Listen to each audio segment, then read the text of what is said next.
Hey Amarillo, I'm Jason Boyett, and you're listening to Hey Amarillo, the interview podcast featuring some of the most interesting people and stories of Amarillo, Texas. Today's guest is Stephani Serna.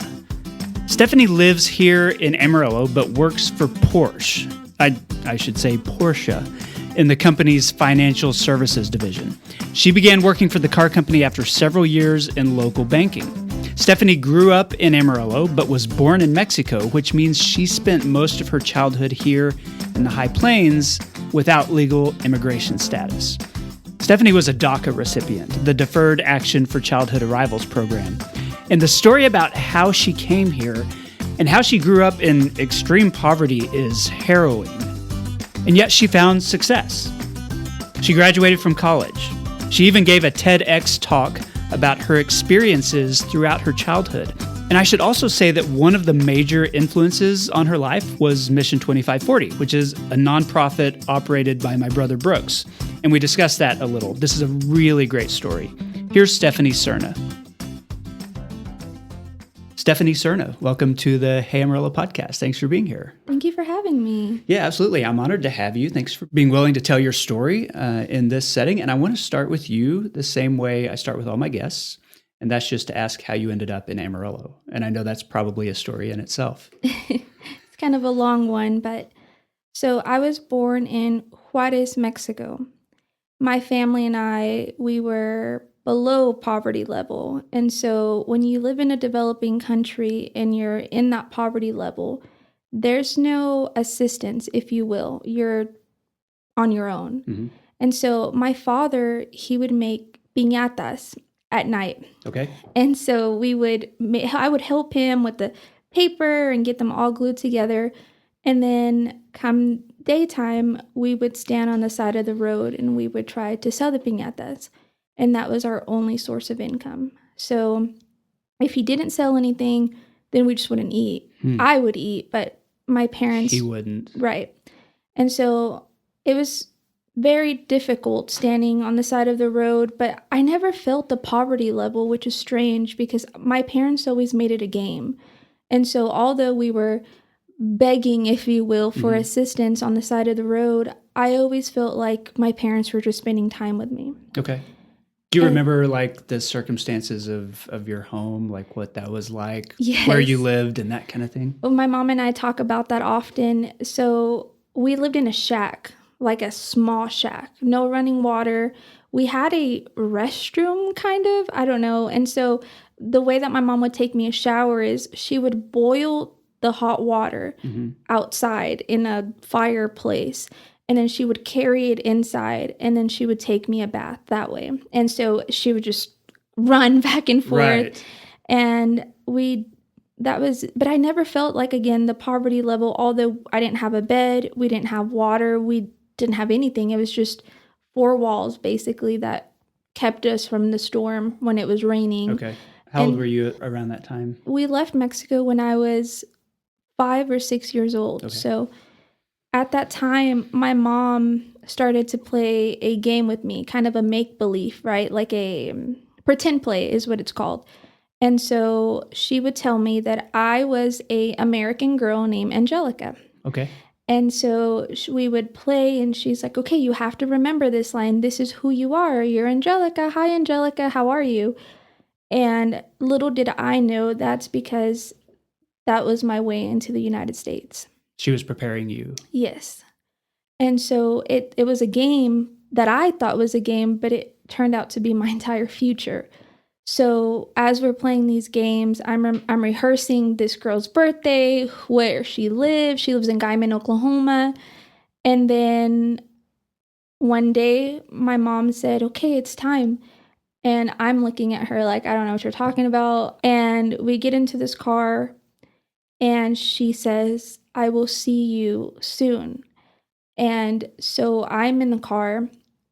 My mom has a rosary in her hand and she's praying because she's nervous, and she shuts the door and she doesn't get in with me. And so I fell asleep. So I never had to rehearse these lines, but my mom and my dad, they actually walked the desert to get into the United States, but then they paid thousands of dollars for, illegally crossing me over to the United States. And so that landed us in Guyman, Oklahoma. Were you in the car with other people? Yes. Strangers? Okay. I don't know. There was a little lady, she was an older woman, and she made me as comfortable as she could. I remember she was like, it's okay. Like, you're going to see your parents after a couple hours. But I mean, knowing now the circumstances that it takes to walk the desert, if they wouldn't have made it, I don't know what would have happened to me if I would have been processed back or been put in a foster home. So I'm thankful that they were able to endure the desert and then meet me in Guyman. So how long were you separated? I think it was about a whole day that I remember, because we've never heard trains before. Well, number one, big trains. And then we've also never heard the tornado alarms. And so when in Guyman, Oklahoma, they have tornadoes about every day. And so I remember we just got reunited in this home with, we didn't have our own house. So it was a bunch of undocumented immigrants living together. And then we hear this huge alarm going off. And so we're standing outside, everybody's standing outside, and we don't know what's going on. And then come to find out, that is when I learned what a tornado is, which is one of my first English words. Welcome tornado. To the United States. Did your parents have a plan? Like, did they have work lined up, or did they have family that they were trying to meet up with? So I know in Guyman, Oklahoma, there's a pig plant, and they hire a lot of undocumented immigrants because it's work that not a lot of Americans want to do, right? So they get whoever wants to do it, and some people like my mom and my dad, they don't have another choice, and so they took on that role. And now at this time, my mom became pregnant, and so my little brother, and we lived in Guyman until my mom gave birth. And then there was like the ICE came into the building, and my dad got deported. Okay. And so it's just me and my mom while she was pregnant.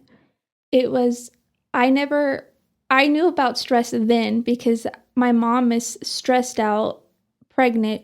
She's undocumented. She can't work at this point. And then the worst thing that could happen happens. My brother is born premature, 1 pound. Wow. So he's airlifted from Guyman to Amarillo, Texas from the Lifestar helicopter.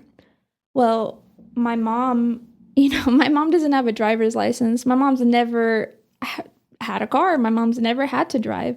And so I had to break that curse, by the way, because it took me into my 20s to break that curse. Yeah. But anyway, so we get to Amarillo, Texas, and we're at the hospital.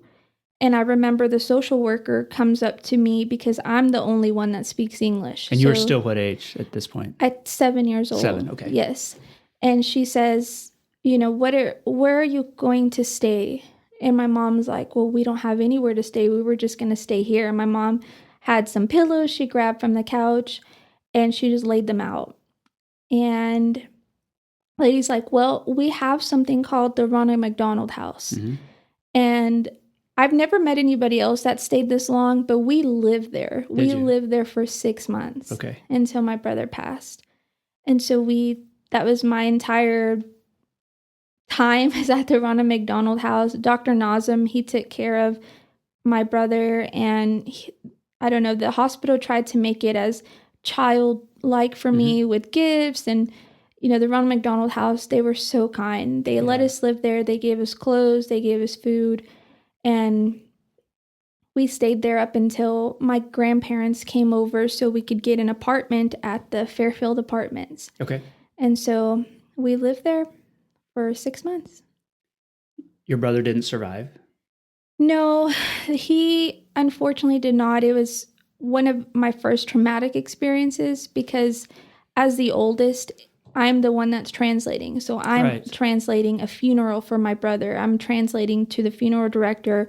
He's asking me what color casket, and I'm young and I don't understand I understand death at this point because I understand he's not going to wake up, but I don't understand the extent of what I'm saying. Right. So I had a thick accent at the time. I'm barely learning English, and I'm having legal conversations with funeral directors. I can't imagine that. So Were you having to do that in the hospital as Yes. well?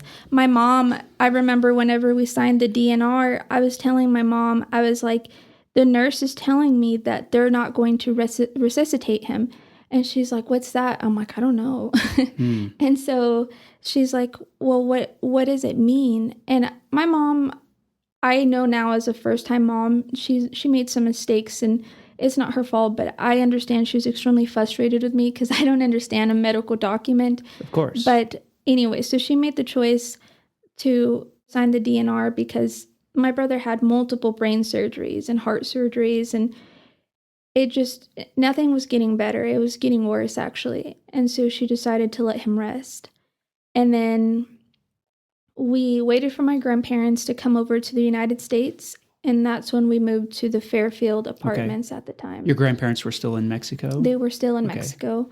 And they, mental health is such a problem. And my mom, being now a single mom, having to grieve her child without the support of my father.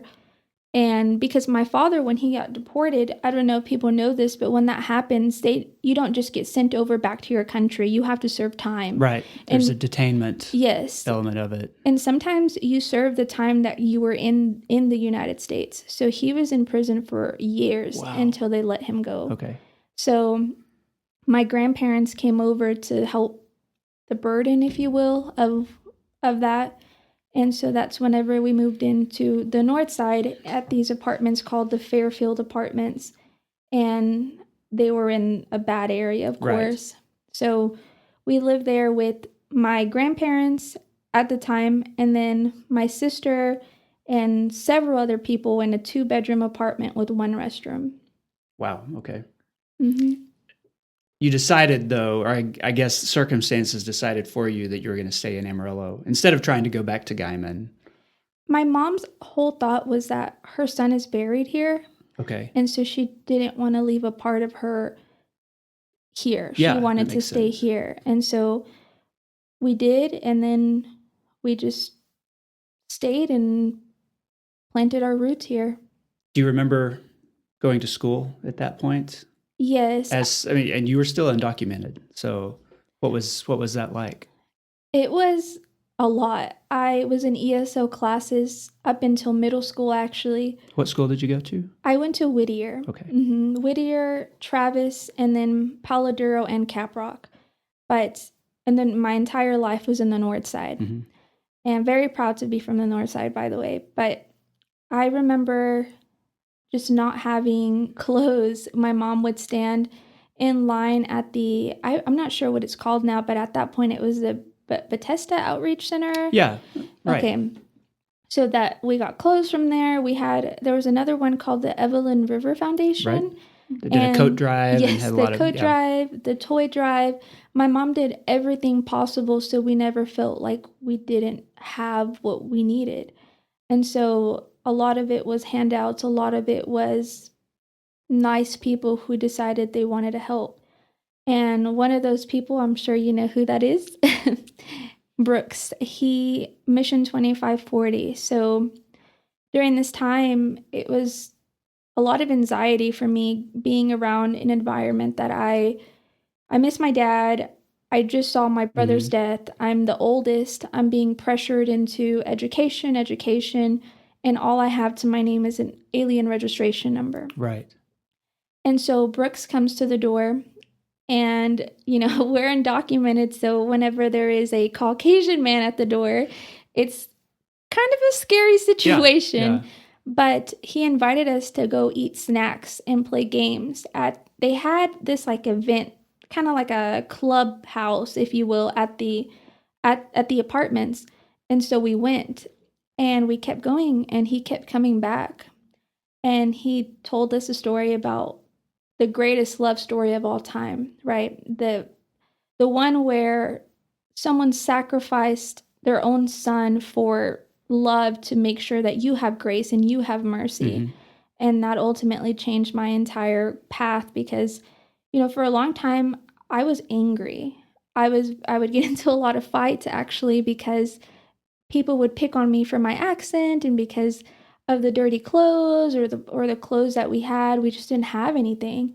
And so when you get a sense of hope and love, it changes your attitude to everything because you feel seen, you feel heard. You're no longer just a kid who had to stand in line for Christmas presents, but you are the one that he loves, right? The one that Jesus died on the cross for. And that really changed my life to understand the perspective that I matter. Okay. How old were you when you began participating in my brother's ministry? I was the first one, so 20 years ago. So I was 9. Okay. 9. And what was that like, knowing that your family was Catholic? You know, you mentioned your mom having a rosary. My brother and my family, we're not Catholic.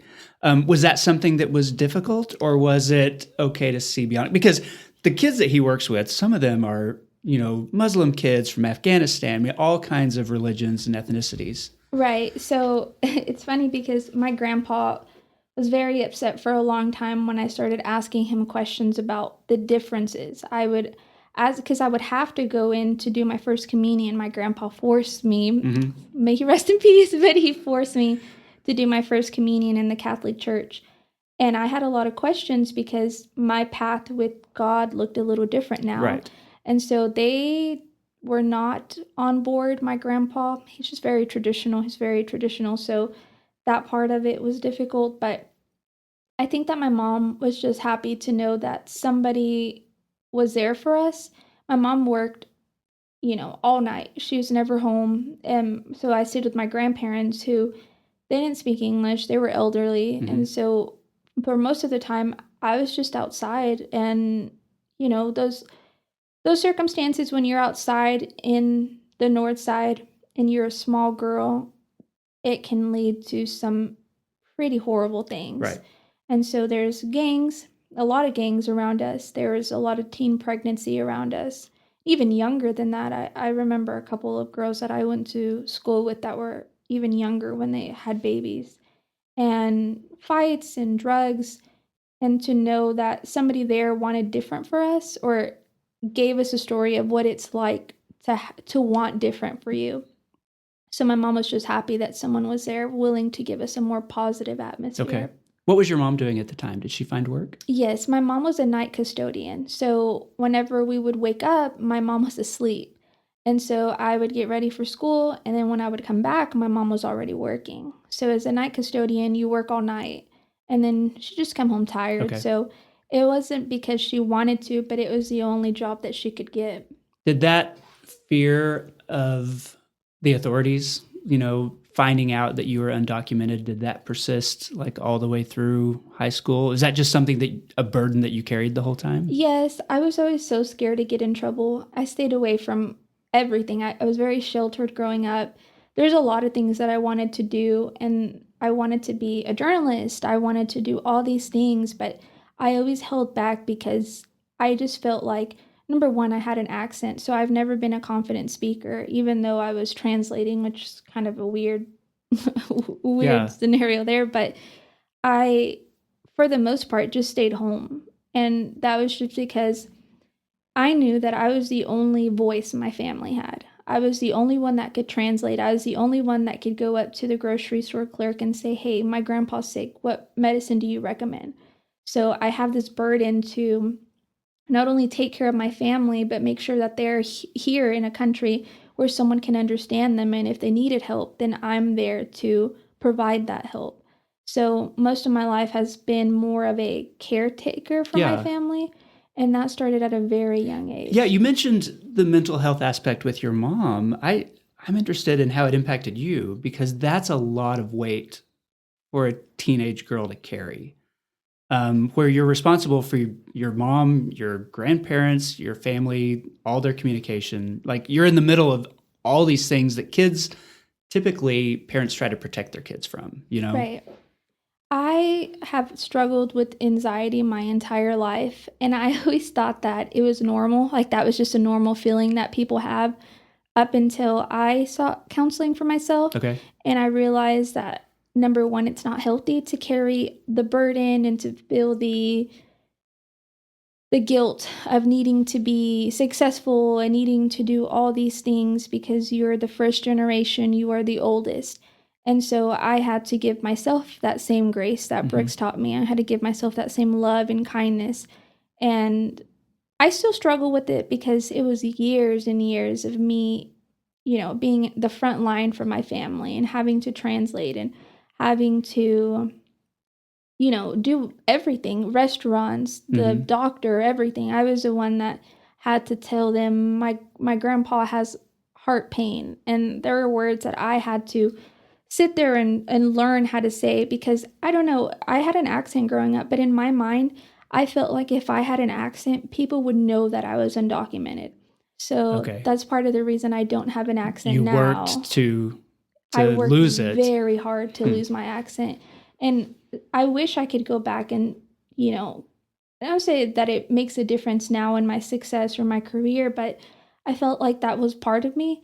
And I just didn't want it to be. I wanted to be American. I wanted people to think that I was from here, and they didn't have any suspicion or at all to know that I was undocumented and living under the shadows of that. You mentioned success. I know you ended up going to college. Was that something that you thought about as a kid, or was that something that you kind of just found as you went through high school that you were able to succeed in that world? So whenever we first got to the United States, in Guyman, Oklahoma, there was a lot of OU sweaters and OU jackets. And I remember my grandpa was like, you can go there. And I'm like, I don't even know what that is.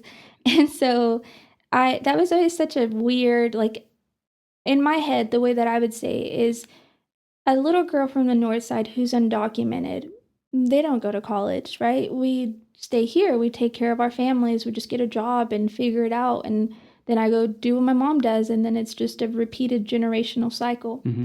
And so in my junior or senior year, they announced DACA. And that changed everything, because for the first time in my life, not only did I not just have an alien registration number, but I had my name on an actual ID. It said Stephani Serna. And that, to me, because it gave you like a sense that you actually exist, right? You actually are a person in this state. And so I remember at that point, my the high school counselor was like, hey, you can go to college. You know that, right? And I'm like, well, I just got my ID. I don't know. And so we talked a lot about what that looked like and where I wanted to go. And to me, it just felt like a dream, right? It was just like, oh, of course, I'd love to go to college. But in reality, what can I afford? Like, my parents are living paycheck to paycheck, and my big dream is to go to a big D1 school out of state. It's just never going to happen. And so it didn't happen right away. But whenever I applied for college, they gave me a big academic scholarship, and I had a cheerleading scholarship on top of that. So I stacked it. And so I went to Southern Nazarene University first. Okay. Which is outside of Oklahoma City? Yes, Bethany, Oklahoma. Right. And I will say, although that seems like the success, right? Like that was good, and oh, you made it to college. It was not. I struggled so hard as a first generation immigrant in college. I mean, it was rough. I didn't have a clear guidance of like my time, because to me, I was always in survival mode. Right. That now, well, you grew up in survival mode, right? And so now I'm having panic attacks in class, and I just can't figure out why I've made it to college. My parents, my grandparents dropped me off and cried. I've never seen my grandpa cry, actually, until he dropped me off in college. And I just can't figure out or pinpoint what is wrong with me. Why am I anxious to be here? And I think it's because for the first time, I wasn't responsible for anybody else but myself. And I didn't know what not living in survival meant. Right.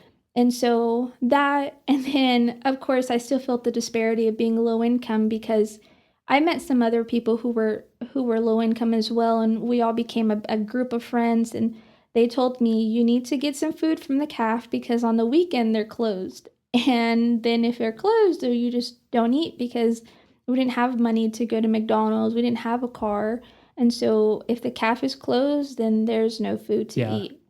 So that I felt that disparity then.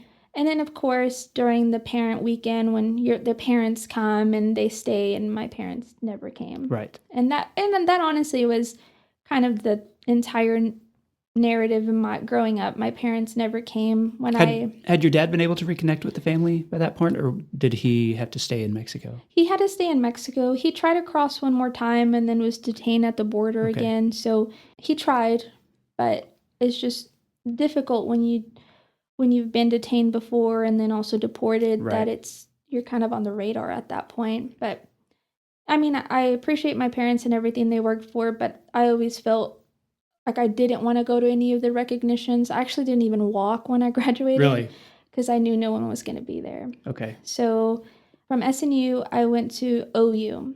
And the reason for that is because I tore my ACL, and I knew that if I was going to get in debt, I'd rather get in debt at a bigger school.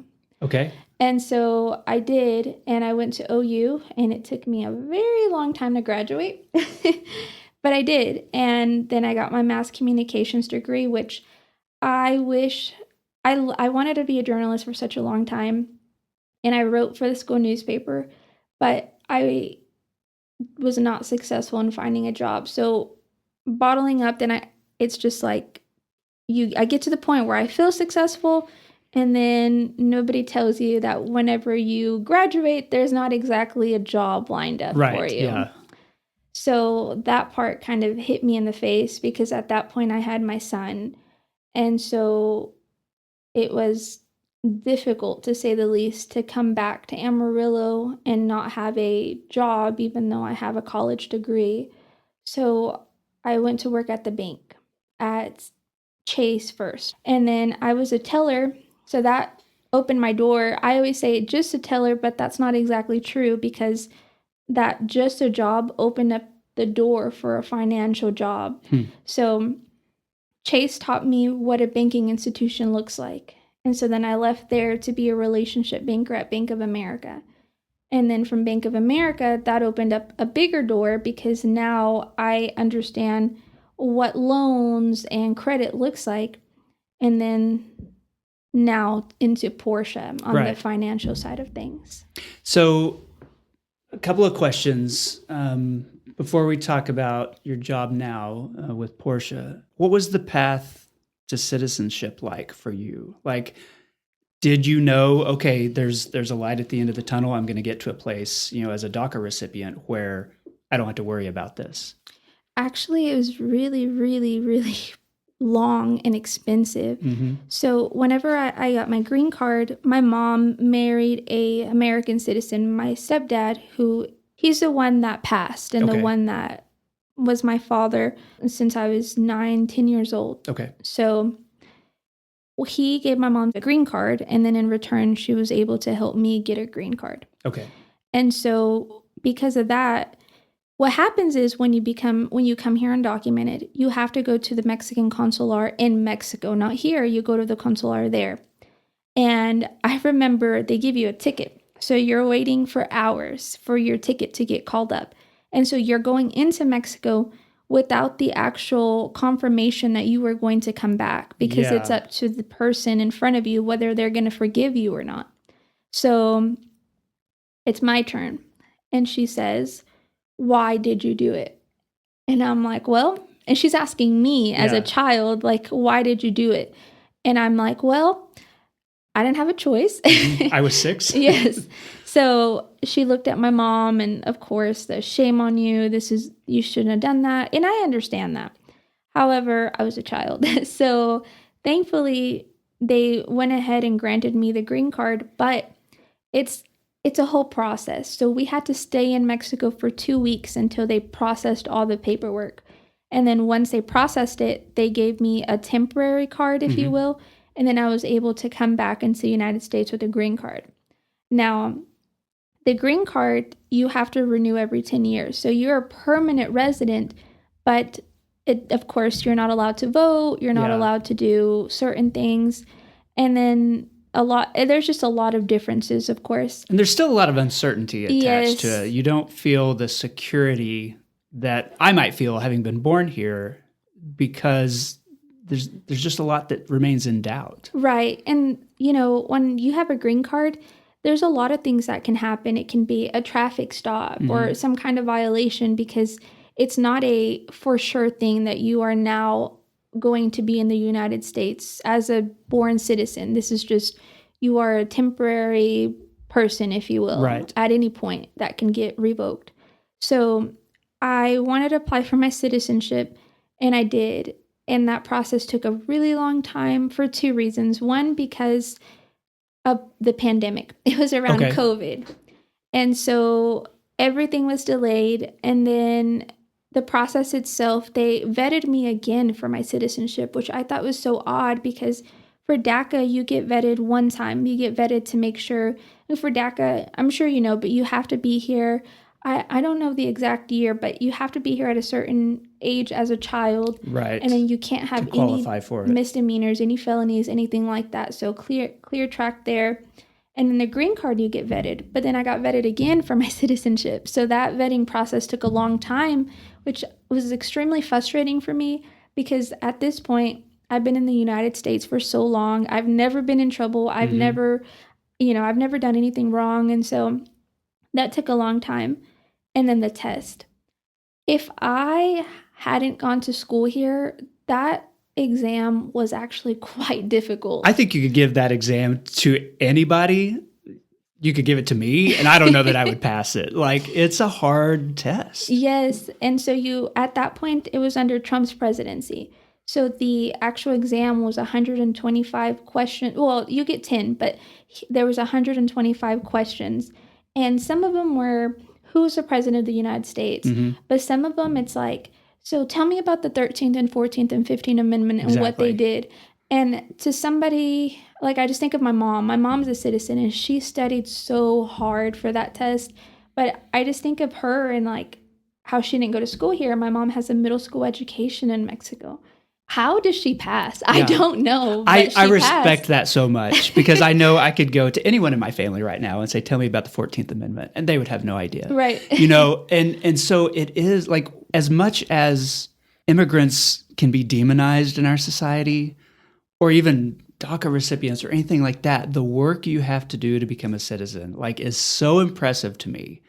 And I just feel like if everybody knew how hard that process was and how long that was, to doubt, your commitment to living here and to being a good citizen and all that stuff, like, just doesn't make any sense to me. I know. One of my frustrations is people who don't vote. I know, exactly. To me, it makes me so angry, because if you only knew the debts that I took to be able to vote. I actually voted for my first time ever in this primary election, and I cried. Yeah. And my son was with me, and he's like, well, everybody votes. Why are you crying? And I'm like, one day you're going to understand the story behind this.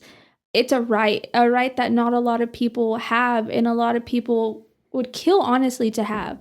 And so it's one of my biggest frustrations is people who do not register to vote. I hear you, and I'm glad you brought that up. Okay, yes. So you mentioned that your job started here with Chase, and then through multiple banks has landed you in the finance world, and that you're working for Porsche, which I think a lot of people will find interesting, because you still live here in Amarillo. So tell me sort of how that job came about and how it works with you doing it remotely.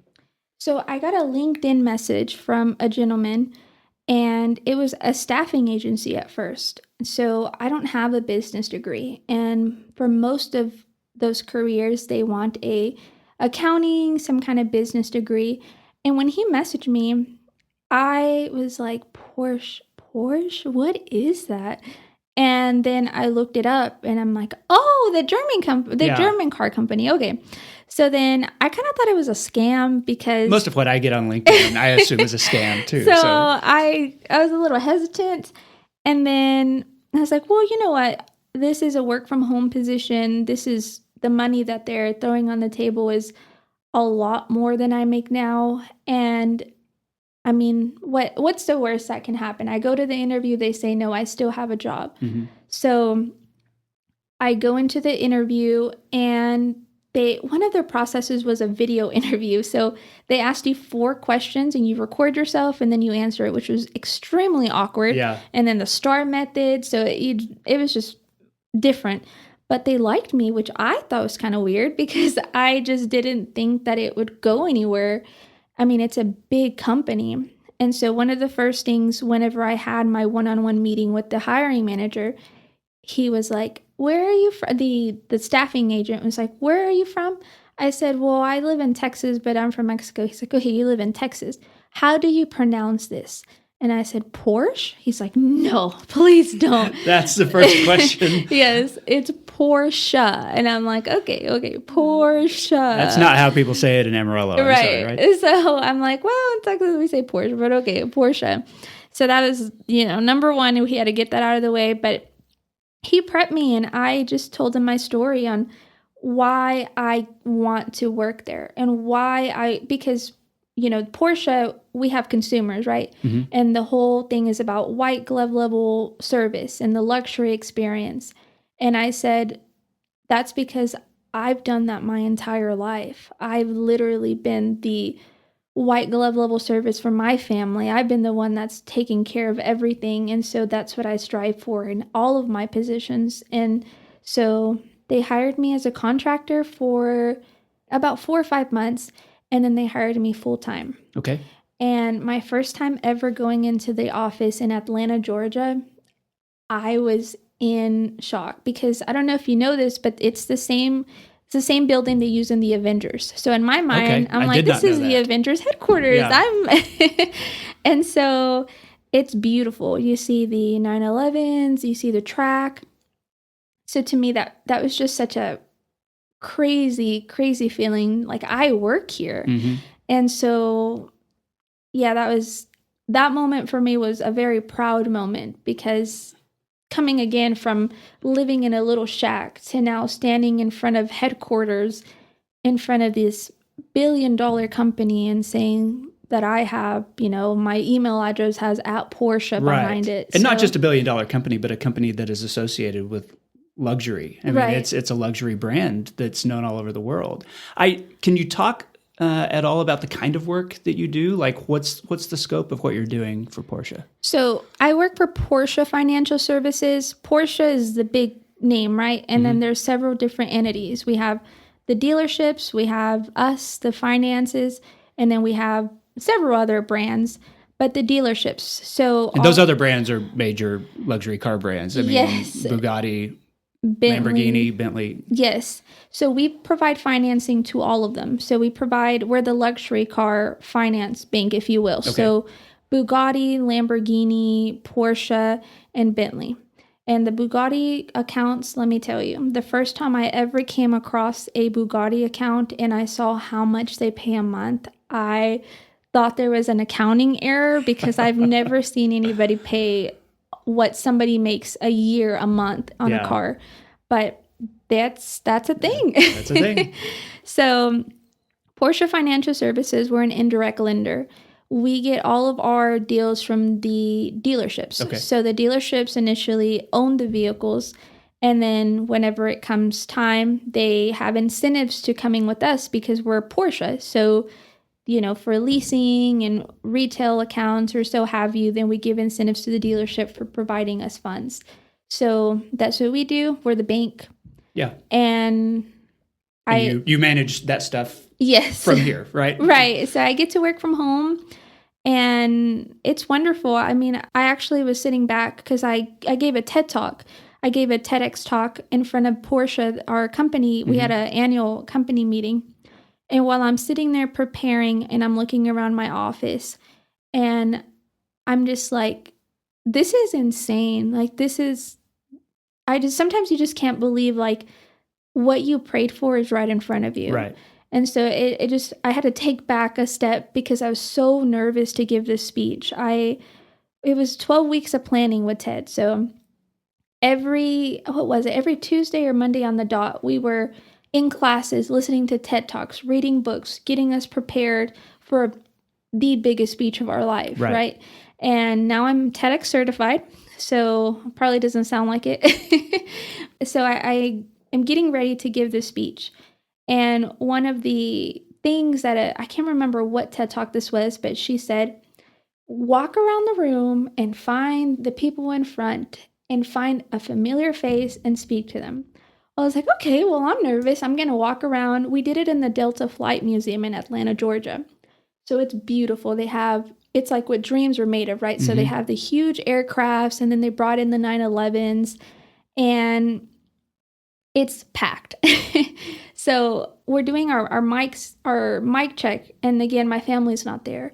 But one of the things that I vividly remember is the waiting staff. They were getting everything ready, and they were all Hispanic. And I'm the only Hispanic immigrant that's giving a speech. And when they're doing the mic check, I just said, my name is Stephani. I was born in Mexico. And they all looked up. And I don't know, the way they looked at me, I think it's the way that I've looked at other people. Like, I can do that. You can do that. Why can't I? And so they clapped. And in fact, when I gave my speech, they all came out of the kitchen and stood on the wall and just listened to my story because it resonated with so many of them. And it was just so cool to see another Mexican person standing there and saying their story. But going back to when I scanned the room, we had a little break in between for some water, and I scanned the room, and it made everything worse because the first tables that are sitting there is the CEO, is the president, and he's like, you got this. And I'm like, why would you sit there? Why would you do this? But I went up there and I gave my TED Talk, and I got a standing ovation, which I wasn't prepared for because it is very scary. And it has been even now to go up and say, hello, I was undocumented for most of my life, and this is my story. And sometimes it's not accepting. And I understand we live in a world where there's a lot of divide on why and what your opinion is. But I think I was able to give some human aspect behind that, and especially DACA. I know DACA is such a topic in itself. It is, yeah. And so I was very humbled and very proud to stand up there. That was the first time that I stood up in front of a large crowd. But when I looked around, I think it all sunk into me like, maybe I am successful. Like, I don't know. To me, it's always been survival mode, that just now recently I'm trying to stop that. You always have to do something. You always have to, I don't know. It's hard to break that mentality when I've been in that cycle my entire life. But when I stood up and gave that TED Talk, I think it all sunk in for me. And I was like, well, thank you to my family, because it was kind of a thank you to my family for sacrificing literally everything so I'm able to speak in front of a company like Porsche and give my success story, because in, statistics, that's not supposed to happen. Right. This episode of Hey Amarillo is supported by Dr. Eddie Sauer, who practices general dentistry at Shemen Dental Group. Eddie has been my dentist since I was in college. He's taken care of my kids' teeth ever since their teeth showed up. Dr. Sauer is a national speaker on Invisalign, and he uses that technology to improve his patients' smiles and positioning. We've used it in our family with really good results. It's so much easier than metal braces, which I had when I was a kid. So you can learn more by following Shemen Dental on Facebook or visit shemendental.com. That's SHEMEN. Okay, I'm back with Stephani Serna. Stephani, this is the part of the show I call 8 Straight. 8 Straight is sponsored every week by Panhandle Plains Historical Museum and Canyon. It's the largest history museum in Texas, and I chose this for you. Its automobile collection includes the 1910 Zimmerman touring car. It was made by the Zimmerman Manufacturing Company, which was originally a company that produced horse-drawn carriages. And then they transitioned to cars in the early 20th century. And so the Zimmerman touring car was a luxury vehicle. It was known for having wood accents and leather upholstery, and is one of the rarest U.S.-made vehicles in history. So you can see that at Panhandle Plains. Learn more at panhandleplains.org. Okay, when you think of Amarillo 10 years from now, what do you hope for? I would hope for less construction at I-40. Yeah? But I would say that with all the big companies that we're getting, just more things to do for families. Okay. I'd hope for a little bit more of the expansion for Kids Inc. per se, and just more things for families to do, because There's not a ton. It's something, it's a conversation that so many people are having, because as we bring in big businesses, we have to make it an attractive place for those employees that are going to follow. Right. And if you're trying to bring somebody, say, from Atlanta to Amarillo, you've got to offer some stuff, Right. And so, yeah, it's important that we get those quality of life pieces that will draw people here. Okay, other than wind, what does this area have too much of? Going back to that construction on I-40. Yeah. This is pretty much it. I mean, it's growing, and I like the improvement. So it is annoying sometimes when you have to go around, but I appreciate the hard work and keeping everybody safe. I mean, the growth, there's a lot of, when I moved back to Amarillo, I was shocked because Synergy, that area was not there when I left. When did you come back? I came back in 2017. Okay. And so there's a lot of growth that happened. I was shocked. Yeah. I'm like, we have this? So, it was shocking. What does this area not have enough of? To me, and this is my soccer family coming in. So my son plays soccer. I think we need some more indoor facilities for our kids to play in. Yeah. Because Kids Inc. is the only indoor soccer facility that we have. And then whenever come wintertime, it's for competitive adults. So there's like a weird gap between now and then that there's no soccer being played for these kids. So just going back to that Kids Inc. arena, I think it's very, very important because, our kids need it. They need something, they want to play, and it's cold out. So, yeah. Okay, I agree. What's your favorite local neighborhood? My favorite local neighborhood is the Heights. So I grew up in North Heights. Mostly where you were? Okay. Yes, North Side, Pride here. And yeah, I hear a lot of negative connotations on the North Side because of crime or whatever it is. But if you've ever been to the North Side, they are some of the nicest and welcoming people that you'll ever come across. So I'm very prideful to be from North Heights and the people that come along with it. I love the history of that neighborhood. Families going back generations to when it started. And you're right that there's a lot more to that neighborhood than most people probably think if they've never been there or if they've only driven through, Right. What's your favorite local restaurant? I have two answers for this. Okay. One of them is in the Heights. It's Delvin's. All right. They have, in my opinion, biased, but the best barbecue in town. It is very, very good. So if you've never been to Delvin's, it's on Hughes Street, and it's very, very good. The other one, because I love good Mexican food, is La Pasadita. Okay. So that Where's one, it is off of, trying to think here. It's on the north side. It's kind of a little hidden gem, if you will. But in my opinion, they have the best breakfast burritos you'll ever have. Okay. And they are handmade. The tortillas are handmade. You can have whatever you can customize your burrito. It's really good. It's called La Pasadita. Authentic Mexican as opposed to Tex-Mex. Yes, I actually went to high school, elementary, middle, and high school with the owner's daughter, and they're very nice. Okay. What's your favorite local nonprofit? Mission 2540. Mission 2540 has done so much for my family. I know that I talked a little bit about my stepdad, but we were very low income, and so my stepdad was diagnosed with diabetes. And a lot of people don't know this, but insulin isn't often covered, and it is very, very expensive. So we couldn't afford the insulin, so Brooks would step in a lot of times and buy the insulin for him. And so he kept him alive for many years. And then on the other side of that, because Brooks came in and for Mission 2540, he also taught me now what it's like to be a parent. And I think about this, I've been thinking about this a lot. I just don't know how your brother left his career like that. That is so crazy to me.